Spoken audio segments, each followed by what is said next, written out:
হরে কৃষ্ণ। আজ 13ই মে বুধবার পবিত্র অপরা একাদশী ব্রতের দিন। বছরের একটি অন্যতম শ্রেষ্ঠ ব্রত এই অপরা একাদশী ব্রত। তাই আজকের এই পর্বে আমরা এই অপরা একাদশী ব্রতের বিশেষ মাহাত্ম্য কথা জানবো। আপনি এই দিনে ব্রত করেন কিংবা না করেন, প্রত্যেকেরই উচিত ভক্তি ভরে এই মাহাত্ম্য কথা শ্রবণ করা। এতে অনেকাংশেই এই ব্রতের ফল প্রাপ্ত হওয়া যায়।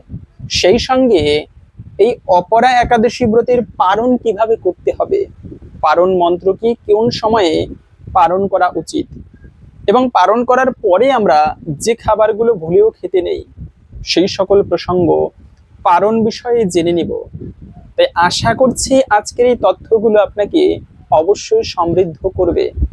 ভালো লেগে থাকলে একটি লাইক করে কমেন্টে জয় শ্রী বিষ্ণু ভগবানের জয় একবার হলেও লিখে যাবার অনুরোধ জানাচ্ছি। আমাদের সনাতন ধর্মে অনেক প্রকার ব্রতের কথা শাস্ত্রে উল্লেখ আছে, কিন্তু এই সমস্ত প্রকার ব্রত থেকে সব থেকে শ্রেষ্ঠ ব্রত হচ্ছে এই পবিত্র অপরা একাদশী ব্রত। যেমন ভীষ্ম পঞ্চক ব্রত, যে ব্রত পালন করে বিশ্বদেব তিনি জগতে সেই ব্রহ্মচর্য ব্রত পালন করেছিলেন। শুধু তাই নয়, কাত্যায়নী ব্রত রয়েছে। এই কাত্যায়নী ব্রত পালন করে গোপিকারা ভগবান শ্রীকৃষ্ণকে স্বামী রূপে পাওয়ার জন্য তারা এই কাত্যায়নী ব্রত পালন করেছিল। আবার সেই শিব চতুর্দশী ব্রত রয়েছে।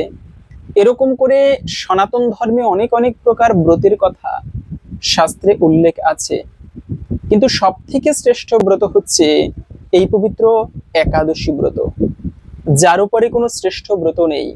এজন্য একাদশীতে যদি কোনো ভক্ত ভক্তি ভরে ব্রত করে ভগবান শ্রী বিষ্ণুর পুজো করতে পারে, তবে তার ফলে তার জীবনের সমস্ত অমঙ্গল নাশ হয়ে থাকে এবং ভগবান শ্রী বিষ্ণুর বিশেষ কৃপা দৃষ্টি লাভ হয়। তাই তো অপরা একাদশী ব্রত এত শ্রেষ্ঠ। এবং এই অপরা একাদশী ব্রত, প্রত্যেকটা একাদশীর একটা আলাদা মহিমা রয়েছে। বিশেষ করে অপরা একাদশী ব্রত যারা পালন করবে, তবে শাস্ত্রে তাদের উদ্দেশ্যে বলা হয়েছে এই একাদশী ব্রত পালন করলে হাতি ঘোড়া স্বর্ণ দানের ফল, সমস্ত প্রকার দানের ফল অনায়াসে প্রাপ্ত হওয়া যায়। দানে দ্রব্যেন শুদ্ধতি, দানের মাধ্যমে দ্রব্য শুদ্ধ হয়।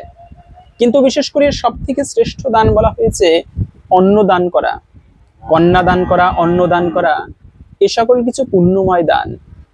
কিন্তু এই সমস্ত প্রকার দান থেকেও অধিক ফল বেশি প্রাপ্ত করা যায় যদি কোনো ব্যক্তি ভক্তি ভরে এই অপরা একাদশী ব্রত পালন করতে পারে। শুধু তাই নয়, কাশীধামে শিবরাত্রি ব্রত করলে, শিবরাত্রি ব্রত পালন করা অত্যন্ত মাহাত্ম্যপূর্ণ। তো কাশীতে বসে সেই শিবরাত্রি ব্রত পালন করলে যে পুণ্যফল প্রাপ্ত হয়, শুধুমাত্র অপরা একাদশী ব্রত পালন করলে তার থেকে অধিক গুণ বেশি পুণ্যফল লাভ করা যায়। তাহলে বুঝতে পারেন আশা করি অপরা একাদশী ব্রত কেন এত মাহাত্ম্যপূর্ণ। এবং সবশেষে বলা হয়েছে জীবনে যদি দুর্ভাগ্য থাকে, তবে সেক্ষেত্রেও এই অপরা একাদশী ব্রত পালন করে যদি কেউ ভগবান শ্রীহরির পুজো করতে পারে, তবে তার জীবনের সেই দুর্ভাগ্য পর্যন্ত নাশ হয়ে বৈকুণ্ঠে গতি হয়। তো তাই এই অপরা একাদশী ব্রত পালন করতে হবে। আগামী শুরু হবে একাদশী তিথি, শুরু হয়েছে গতকালকে 12ই মে মঙ্গলবার সকাল 10টা 26 মিনিট থেকে, থাকবে মূলত আজকে 13ই মে বুধবার সকাল 9টা 33 মিনিট পর্যন্ত। তাই উদয়া তিথি মেনে আমাদের এই একাদশী ব্রত পালন করতে হবে আজকে 13ই মে বুধবার। এবং ব্রত হয়তো বা আপনি নির্জলা করেছেন, যেমন একাদশী ব্রত 3 ধরনের ব্রত হয়। সর্বোত্তম হচ্ছে নির্জলা ব্রত করা, জল ফোঁটা পর্যন্ত গ্রহণ করবে না। এভাবে করে কঠোরভাবে ব্রত করলে যদি কেউ একাদশী ব্রতের পূর্ণ ফল প্রাপ্ত হতে চায়, তার উচিত নির্জলা ব্রত করা, একেবারে জল ফোঁটা পর্যন্ত পান করবে না। কিন্তু নির্জলা ব্রত যদি নাও করতে পারেন, সেক্ষেত্রে আপনি ফল, জল, ঔষধ, ব্রাহ্মণ, গুরুবাক্য এগুলো গ্রহণ করতে পারেন। এভাবে করেও আপনি একাদশী ব্রত পালন করতে পারেন। এটা হচ্ছে মধ্যম স্তরের। এবং তাতেও যদি অপারগ হন, কষ্ট হয়ে যায়, সেক্ষেত্রে আপনি সবজি আদি রান্না করে খেতে পারেন। মিষ্টি কুমড়া, মিষ্টি আলু, পেঁপে, কাঁচকলা, ফুলকপি, এগুলো ঘি অথবা সূর্যমুখী তেল দিয়ে ভগবানকে ভোগ নিবেদন করে সেই প্রসাদ আপনি একাদশীতে গ্রহণ করে পেট ভরে এভাবে প্রসাদ পেয়েও একাদশী ব্রত পালন করতে পারেন। তো এই সঙ্গে আর একটা গুরুত্বপূর্ণ প্রশ্ন, যেহেতু খাবারের কথাটা আসলো, অনেকে বলে থাকে যে খিচুড়ি খাওয়া যাবে কিনা। না, একাদশীতে আপনি ব্রত না করলেও পঞ্চরবি শস্যকে বর্জন করতে হবে। ধান জাতীয় খাবার, পিঠা, পায়েস, খিচুড়ি বর্জন করতে হবে। গম জাতীয় খাবার, বিস্কিট, কেক, পাউরুটি, আটা রুটি, এটি বর্জন করতে হবে। সরিষার তেল, যে কোনো প্রকার ডাল, কাউন, ওটস, শ্যামা চাল, শ্যামাদানা, এগুলোকে একাদশীতে অবশ্যই বর্জন করতে হবে। শাস্ত্রে বলা হয়েছে পাপী ব্যক্তি একাই নরকে গমন করে, কিন্তু যে ব্যক্তি একাদশীর দিনে পঞ্চ রবিশস্য ভক্ষণ করে তিনি শুধু একা নয়, তিনি তার পিতৃপুরুষগণ সহ দুইজনই নরকে গমন করে থাকে। তো তাই একাদশীতে এই সমস্ত খাবার প্রত্যেকের বর্জন করা উচিত। এবং সেই সঙ্গে আরেকটি বিষয় হচ্ছে, একাদশীর দিনে ওই যে প্রথমেই বললাম খিচুড়ি খাওয়া যাবে না, যেহেতু পঞ্চ রবিশস্যের মধ্যে পড়ে। তবে সাবুদানা খাওয়া যাবে কিনা? হ্যাঁ, সাবুদানা অবশ্যই খাওয়া যাবে। তবে খেয়াল রাখবেন, বাজারে বর্তমানে ভেজালজাত সাবুদানা পাওয়া যায়, মানে পঞ্চ রবিশস্য মিশিয়ে দেয়, ধান টান মানে মিশিয়ে বা আটা মিশিয়ে দেয়। এই বিষয়গুলো খেয়াল রাখবেন, কিন্তু পিওর সাবুদানা অবশ্যই খাওয়া যাবে। তবে শ্যামা চাল খাওয়া উচিত নয়। তাই অন্যান্য দিনে ধর্ম কাজ করা, তার থেকে বেশি পুণ্য লাভ হয় যদি কেউ একাদশীতে ধর্ম কাজ করতে পারে। একাদশীর দিনকে এর জন্য হরিবাসর বলা হয়। এটি যেদিনই হোক না কেন, এটি হচ্ছে ভগবান শ্রী বিষ্ণুর সর্বাপেক্ষা প্রিয় দিন। আর এই একাদশী ব্রতের পালন করতে হবে পরদিন সকাল 5টা 18 মিনিট থেকে 9টা 34 মিনিটের মধ্যে। এই সময়টুকুর মধ্যে পালন কি কি দিয়ে করতে হয়? অনেকে আছে আমরা বাড়িতে, এই ভুলটা কেউ করবেন না। একাদশীর আগের দিনে এবং একাদশীর পরের দিনে দ্বাদশীতে অনেকে আছে পালন করার পরে মাছ, মাংস, আমিষ খাবার ভক্ষণ করে। না, দ্বাদশীতে আমিষ ভক্ষণ করতে নেই। একাদশীর পালন করার পরে আপনারা নিরামিষাদি ভগবানের প্রসাদ গ্রহণ করবেন। এবং এই পালনের সময় কি কি দিয়ে পালন করতে হয় তা তো আমরা জানি। যেহেতু একাদশীতে আমরা পঞ্চরবি শস্য গ্রহণ করি না, তাই একাদশীতে আমাদের ভগবানের প্রসাদ পঞ্চরবি শস্য দিয়ে পালন করতে হয়। হয়তো আপনি দূরে কোথাও কাজে যাচ্ছেন, এখন সকালবেলা পালন করতে পারছেন না, ওদিকে পালনের সময় চলে যাচ্ছে, সেক্ষেত্রে আপনি বাড়ি থেকে মুড়ি আদি নিয়ে যেতে পারেন প্রসাদ ভগবানকে ভোগ দিয়ে। সেই মুড়ি আদি অথবা জগন্নাথের প্রসাদের চালেরই পাওয়া যায়। মানে পঞ্চরবি শস্য আপনাকে গ্রহণ করতে হবে, মনে মনে ভগবানকে নিবেদন করে হলেও কিচ্ছু নেই, আপনি কয়েকটা চাল ভগবানকে মনে মনে নিবেদন করে সেই চালের দানা গ্রহণ করলেও পালন হবে। তো এইভাবে করে আপনি জরুরি প্রয়োজনে পালন করবেন। এবং পালন করার পরে কখনো আমিষ জাতীয় রাজসিক খাবার ভক্ষণ করা একান্ত অনুচিত। সেই সঙ্গে এই যে সবজি রান্না করতে গিয়ে, যেমন কিছু সবজি খেতে নেই, ঝিঙা, পটল, বেগুন, ঢেঁড়স, বটবটি, সিম, যে কোনো প্রকার শাক, এগুলোকেও বর্জন করা উচিত। এখন একাদশীর দিনে কতভাবে খাবার প্রস্তুত করা যায়, আলুর দম করে, তারপর আলু দিয়ে বিভিন্নভাবে রুটি করে এখন একাদশীতে, মানে পঞ্চশস্য বাদে এভাবে করে। কিন্তু এই যে পাঁচফোড়ন, জিরা, এগুলোও কিন্তু একাদশীর দিনে সবজি রান্নার মধ্যে ব্যবহার করতে নেই। অজান্তেও যদি কেউ এই একাদশী ব্রত পালন করতে পারে, তবে তিনিও সর্বপাপ থেকে মুক্ত হয়ে বৈকুণ্ঠবাসী হয়। এমন প্রমাণ রয়েছে। একাদশী কেন এত মাহাত্ম্যপূর্ণ, কেন ভগবানের এত প্রিয় দিন। একবার নর্মদা নদীর তীরে গালব নামে মহামুনি বাস করত। ওই গালব মুনি, তার একটা পুত্র ছিল। তো মুনি তো তিনি ধ্যান করতো সবসময়, অষ্টাঙ্গ যোগ অনুশীলন করত। মনকে শান্ত করে ধ্যান করা কিন্তু এত সহজ নয়। সাধারণত সায়েন্টিফিক ভাবে রিসার্চে প্রমাণিত, মানুষের মন গড়ে 3 সেকেন্ডের বেশি এক জায়গায় স্থির থাকে না। কিন্তু সিদ্ধ পুরুষ বা মুনি তাদেরকে বলা হয় যারা মনকে স্থির করে এক জায়গায় চিত্তকে নিবদ্ধ করে মনকে স্থির রাখে, পরব্রহ্মের ধ্যান করে। এভাবে করে তাদের সমাধিস্থ আসে। এবং এই সমাধিস্থ যদি কারো কোনো মুনির মধ্যে আসে, তিনি মাসের পর মাস কাটিয়ে দিতে পারে, তার বাহ্যিক কোনো চেতনা থাকে না, ধ্যানের সময়ে পরমানন্দ লাভ করে। তো এই এই গালব মুনি তিনি অষ্টাঙ্গ যোগ অনুশীলন করত, কিন্তু তার পুত্র ছিল ভক্তিযোগী। সে হচ্ছে ভগবানের সেবা করত, ভক্তিযোগ অনুশীলন করত। শুধু তাই নয়, একাদশী ব্রত পালন করত, আবার নর্মদা নদীর তীরে বালুকা দিয়ে বিষ্ণু মূর্তি তৈরি করে পুজো দিয়ে বিসর্জন দিত। তো এভাবে করে একদিন এই গালব মুনি সে প্রশ্ন করলো যে, পুত্র, তোমাকে তো এই একাদশী ব্রত পালন করা শেখায়নি, তুমি কোথা থেকে এই দিব্য বিষয় শিখতে পারলে? আবার ভগবান বিষ্ণুর পুজো করা মন্ত্রতন্ত্র শেখায়নি, কিন্তু কোথা থেকে তুমি শিখতে পারলে? তখন সেই ভদ্রশীল বলতে লাগলো, পিতা, আমি হচ্ছে জাতিস্বর। জাতিস্বর মানে হচ্ছে যার পূর্ব জীবনের কথা স্মরণে থাকে। পূর্বজন্মে আমি ধর্মধ্বজ নামে এক রাজা ছিলাম, ধর্ম অনুযায়ী রাজ্য শাসন করতাম, প্রজাদেরকে পুত্রের মতো প্রতিপালন করতাম। কিন্তু কি হলো, মন্ত্রীদের কুমন্ত্রণায় আমি অন্যায়ভাবে বিভিন্ন রাজ্য দখল করতে লাগলাম, রাজকোষ বৃদ্ধি করতে শুরু করলাম, অন্যায়ভাবে প্রজাদের উপরে জোর জুলুম করতে লাগলাম। এভাবে করে আমার জীবনে পাপের বোঝা বাড়াতে লাগলাম। রাজ্যের প্রজাদের দুঃখ দুর্দশার দিকে খেয়াল না করে নিজের রাজকোষ বৃদ্ধির দিকেই খেয়াল দিলাম, পাপময় ভাবে জীবনযাপন করতে লাগলাম। একদিন কি হলো, সৈন্যদেরকে নিয়ে মৃগয়া করতে বনে গিয়েছি। সেই বনে গিয়ে সৈন্যদেরকে হারিয়ে তাদেরকে খুঁজতে লাগলাম। খুঁজতে খুঁজতে তাদেরকে আর পেলাম না, কিন্তু সারাদিনে কিছু আহার করিনি, জল ফোঁটাও পান করিনি। দেখতে পেলাম সেই বনের মধ্যে একটা ভাঙা মন্দিরে কিছু তীর্থযাত্রী এসে রাত্রি জাগরণ করে রয়েছে। আমিও তাদের সঙ্গে সেই রাত্রি জাগরণ করে রইলাম, এবং প্রচন্ড ক্ষুধা তৃষ্ণায় পরদিন আমার মৃত্যু হলো। সকালবেলা যমদূতের আমাকে বেঁধে যমলোকে নিয়ে গেল বিচার করতে। তখন চিত্রগুপ্ত বলতে লাগলো যমরাজকে, মহারাজ, যদিও এ পাপিষ্ট, কিন্তু মৃত্যুর আগে গতকালকে অজান্তে একাদশী ব্রত পালন করেছে।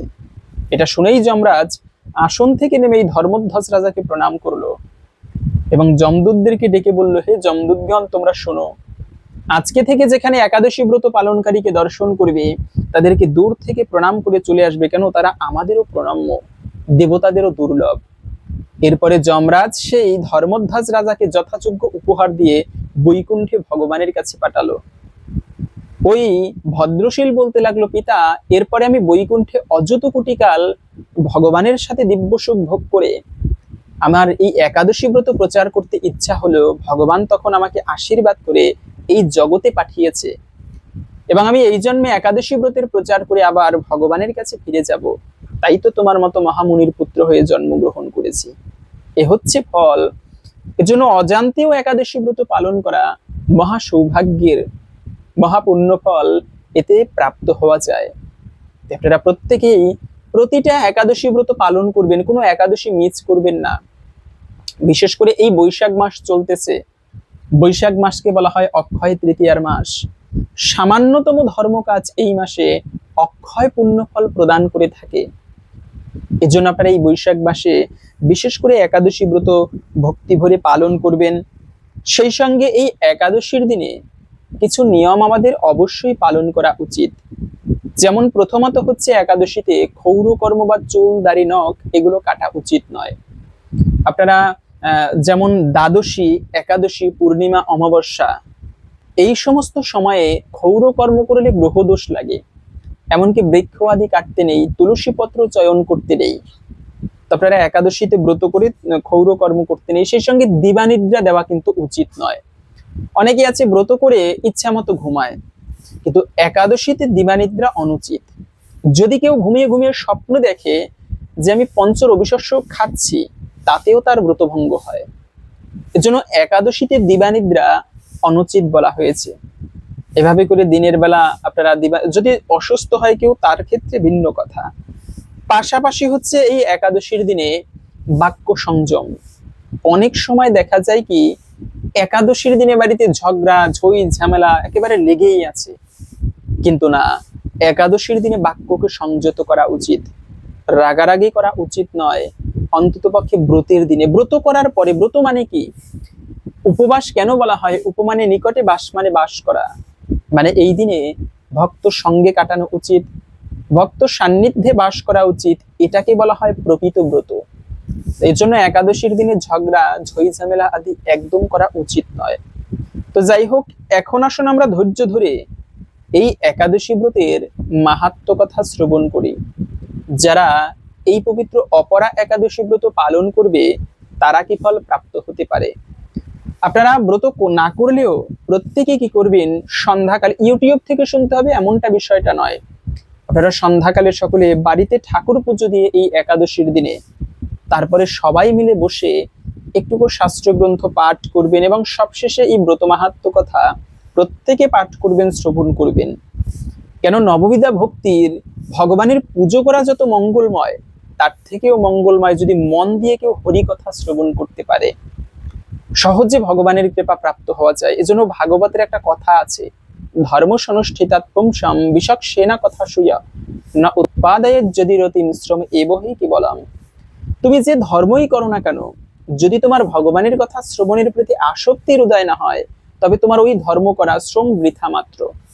তো তাই আসুন এখন আমরা ধৈর্য ধরে এই পবিত্র অপরা একাদশী ব্রতের মাহাত্ম্য কথা শ্রবণ করছি।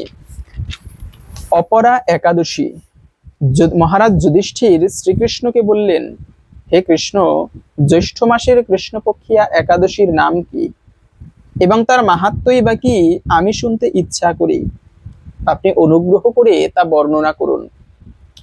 শ্রীকৃষ্ণ বললেন, হে মহারাজ, মানুষের কল্যাণের জন্য আপনি খুব ভালো প্রশ্ন করেছেন। বহু পুণ্য প্রদানকারী, মহাপাপ বিনাশকারী ও পুত্র দানকারী এই একাদশী অপরা নামে প্রসিদ্ধা। এই ব্রত পালনকারী ব্যক্তি জগতে প্রসিদ্ধি লাভ করে। ব্রহ্মহত্যা, গোহত্যা, ভ্রূণ হত্যা, পরনিন্দা, পর স্ত্রী গমন, মিথ্যা ভাষণ প্রভৃতি গুরুতর পাপ এই ব্রত পালনে নষ্ট হয়ে যায়। যারা মিথ্যা সাক্ষ্য দান করে, ওজন বিষয়ে ছলনা করে, শাস্ত্রের মিথ্যা ব্যাখ্যা প্রদান করে, জ্যোতিষের মিথ্যা গণনা ও মিথ্যা চিকিৎসায় রত থাকে, তারা সকলেই নরক যাতনা ভোগ করে। এই সমস্ত ব্যক্তিরাও যদি এই ব্রত পালন করে তবে তারা সমস্ত পাপ থেকে মুক্ত হয়।